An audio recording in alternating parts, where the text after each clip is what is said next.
Fort Lewis morning here today, as you can see, just like we're used to be out there for 5 years, but good Lord is it hot. Hey, there are so many distinguished visitors here, I could not begin to thank them all, but you do honor us, and I want to thank you all for coming.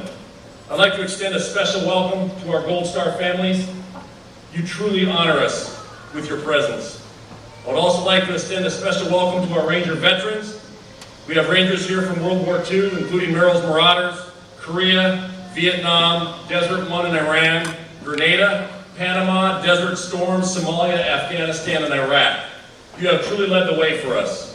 Please join me in a round of applause for all these special guests.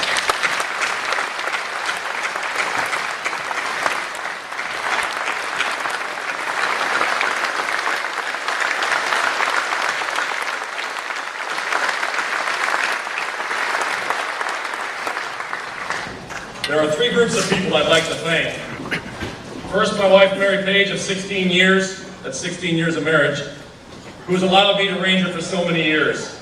More than 6 of the last 7 years have been in command, and I know that it's come at a cost on time with my family that I'll never get back. But I believe so strongly that what we are doing is for the safety of our families and for the future of our children. Mary Page, Michelle, and Sophie, I love you more than I can ever say, and I'm incredibly proud of you girls. To my mentors, Admiral Select McCraven, General Kernan, General Miggs, General Kearney, General Mulholland, Major General Brown, Major General Fuller, Brigadier General Thomas, Brigadier General Yarborough, and Colonel Puckett. Now you know why I was able to command the regiment when you hear that list of names. You've taught me what right looks like, guided me on the correct path, and showed me the true definition of a role model. Thank you. Lastly, every success I ever had was due to the people working for me. I learned very early as a young Ranger platoon leader, when I had squad leaders like Chris Hardy and Rick Merrick, to just trust and listen. I want to welcome Mark and Elizabeth Odom.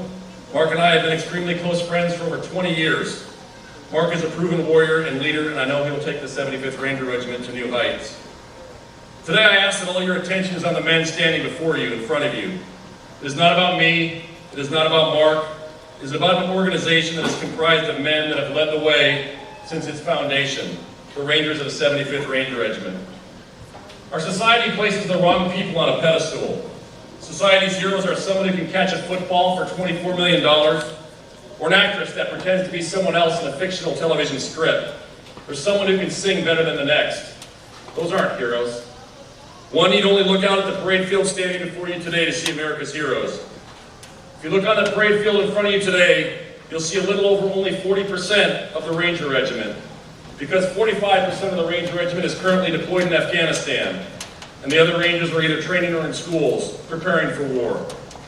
For the last 3,569 days, the Rangers of the 75th Ranger Regiment have been continuously deployed in combat.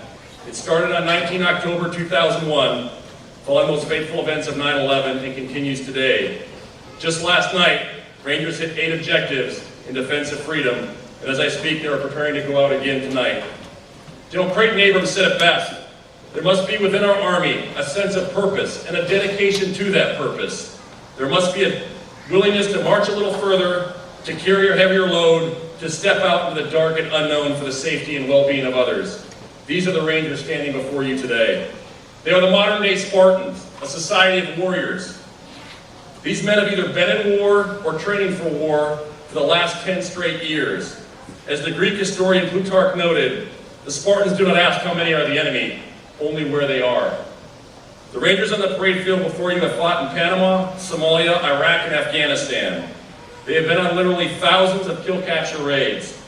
Since the first battle in Afghanistan, 551 Rangers have shed their blood in defense of freedom, and 55 have made the ultimate sacrifice in defense of this nation, a debt we can never repay. They are men of character, courage, and honor. Rangers like Specialist Christopher Powell, who less than 6 days ago lost both of his legs, and he pleaded with the doctors, please, let me stay in Afghanistan in any type of admin job I can, just so he could be with his Rangers. And all the while joking with the nurse, saying, can you please loosen my boots, they're a little tight. That's the type of people we have in this regiment. They are men like Major Sean Lucas, Last week, when he hit an enemy terrorist training camp at over 9,500 feet in the eastern mountains of Afghanistan, killing over 75 enemy, his only call back on the radio was for more ammo and more water, and to evac the dog because it couldn't hang because it was a heat casualty.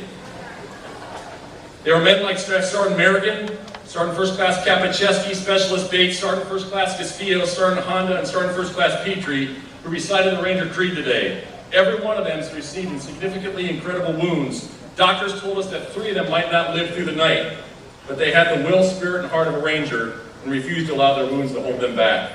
They represent 579 acts of valor in the global war on terror, stories that have yet to be told. Every night in the fields of Kandahar, the windswept deserts of Helmand, or the 10,000-foot mountains of Paktika, a Ranger is checking the function on his weapon as he lightly oils it. A squad leader is checking equipment and double-checking routes to target. The platoon leader is making sure that each Ranger understands all the contingencies. They'll tighten up their gear, readjust their loads, and then step out into the darkness with the weight of the world upon their shoulders. When I'm old and gray and the history books are written many years from now, when my grandkids are on my lap, my proudest memories and moments will certainly not be beating some overpaid athlete, actress, or singer. It will be that I serve with America's greatest heroes, the next greatest generation, these very Rangers standing before you. Rangers lead the way, and may God bless America.